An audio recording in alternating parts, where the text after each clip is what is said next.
dkdynamite, and DLC 1 isn't even out yet for Black Ops 7 Zombies. We're about a couple of days away from its release, but tonight we're going to be talking about even more DLC round-based maps which just ended up leaking out, which might actually shock a majority of the community. Definitely stay tuned. As a reminder, folks, you can use code DYNAMITE to save 12% off any order at Control Freak when you use code DYNAMITE, especially for the brand new Black Ops 7 Performance thumbsticks. I do expect in the coming months, considering this is a Black Ops year, we'll also end up seeing another Coca-Cola can edition or other zombie-themed thumbsticks, as we've been seeing for the last couple of zombie games. So before the launch of Black Ops 7, it was initially reported that we were going to be seeing a remake of both Transit and even Mob of the Dead. Insider The Ghost of Hope and other leakers out there did suggest both of these rumors, and while I think the Transit rumor was more believable since we heard over a year ago what the entire DLC cycle was supposed to look like according to a focus group that occurred over in LA, Mob of the Dead was never really a part of those cards. We just had heard the rumors about a Transit remake with transportation. We heard about a space station map, which we now know is Astra Malarum. We also heard about the New York map, which I feel like probably isn't happening. Then there was the erupting volcano set in Tokyo, an Afghan map, and even a map set in Vietnam. It remains to be seen if most of those maps are still going to happen, but when it comes to Mob of the Dead, the only reason I think it was worth entertaining that idea and rumor is because Mob of the Dead was probably regarded as the best zombies map of Black Ops 2, right there with Origins and Buried. So with Black Ops 7 being a true spiritual successor to Black Ops 2, I figured, hey, if they want to slide in Mob of the Dead somewhere as a bonus map or whatever, I'd be open to it. We already got a reimagining of that map with the launch of BO4 and Blood of the Dead, and with the modern zombie systems and mechanics, who knows how a classic Mob of the Dead experience would play with the current engine, let alone the fact that some of the actors that were a part of the celebrity cast have unfortunately passed away. Now, while it would be cool to see a faithful remaster of a classic zombies map, let alone experiences that we've never seen remastered a single time, such as the maps from BO3, I personally don't think we're going to see a map like that anytime soon. Instead, I feel like they are going to keep going the route of fully reimagining and remaking experiences, similar to what happened with Transit and Ashes of the Damned.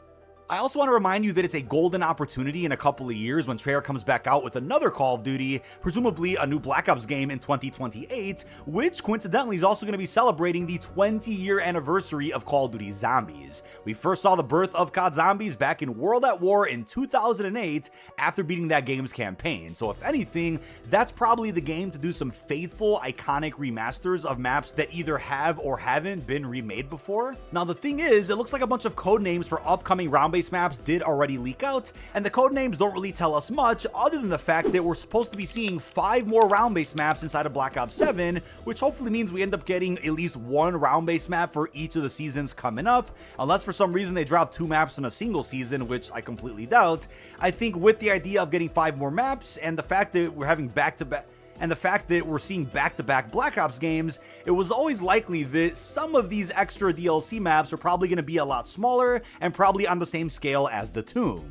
According to Insider The Ghost of Hope, multiple sources told them that Black Ops 7 Zombies is going to be remaking Alpha Omega for one of the 5 round-based maps in its post-launch seasons. Nuketown Zombies allegedly is also being remastered as a survival map to release alongside that remake. It also looks like, based on the replies to this tweet, there are some data miners and leakers out there that really did know about this, so it looks like Hope is just corroborating some info he heard. Who knows what's going on here, but yes, it does look like Alpha Omega, which was DLC 3 in BO4 Zombies, aka a Nuketown Zombies remake, is going to be coming to Black Ops 7. What I first find funny about this is that with the recent release of Nuketown 2025 Remastered in multiplayer, a lot of folks have been saying, hey, how cool would it be to see this map as a survival map? And that's something I was also suggesting in a couple of podcasts just recently, where I'm like, hey, they don't have to always pull a certain section from one of the bigger round-based maps for zombies. I mean, why can't they just do, let's say, a faithful Nocturne Toten or a Nuketown as some filler survival content in between major round-based drops? Because as you can see with Season 1, we're going to be getting 2 bonus survival maps, both of which are also spawned from Ashes of the Damned. Now, what I'm hoping though, as many zombie fans out there have been suggesting on Twitter, is that this remake could be something on par with Ashes, similar to the way that that map is a quote-unquote reimagining of the original Transit. Maybe Nuketown is there, as we saw in Alpha Omega, but maybe there's so much more expanded upon, not necessarily underground like we saw in BO4, but what about the entirety of the whole suburban town as we saw on Nuketown Island back in the original Blackout?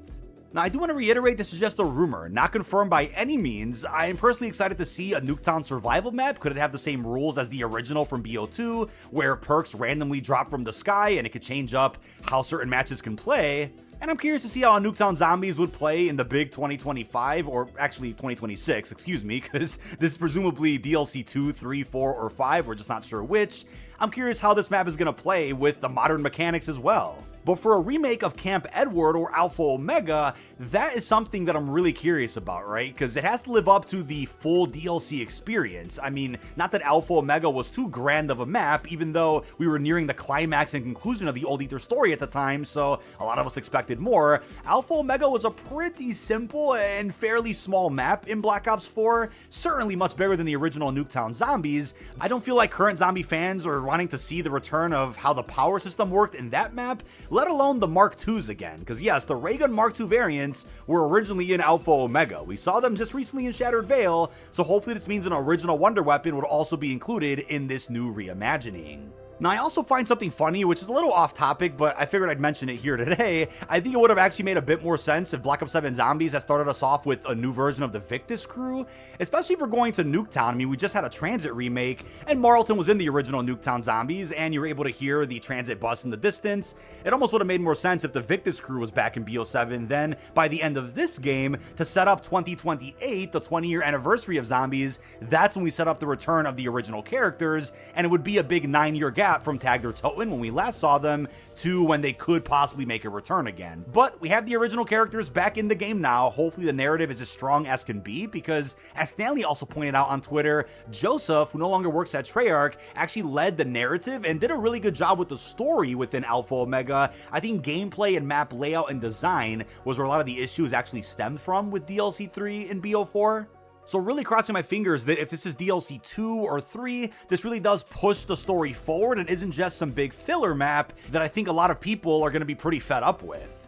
Something else worth mentioning is that Alpha Omega had Camp Edward, clearly integral to Richtofen's arc, as we saw in BO4. If Camp Edward is the location we're seeing for Black Ops 7 Zombies, but in the Dark Ether, of course, sure, it's going to be pretty to see, you know, a night variant of Nuketown Zombies, which we didn't have in BO4 with an even prettier skybox, but if it's Camp Edward, would this put to rest the post-World War II New York map that, rumors have it, would have focused on Richtofen? Now, what I also hope for is that a lot of these survival maps can also offer bonus LTM support in the future, or even permanent mode support like Grief, which I do believe is likely going to carry forward into BO7 Zombies. How cool will it be to play Grief on a newer and updated version of Nuketown Zombies, with hopefully the added difficulty of the random perk machines that could drop? This can be done in a very cool way that's very replayable, good for camo grinding, and also pretty spicy for the narrative if this map, let's say, is going to be focused on Richthofen altogether. The last thing I'll end with is that, yeah, there's a lot of great zombie maps out there that have never been reimagined or touched a single time, and have just been left in the older Call of Duties they were a part of,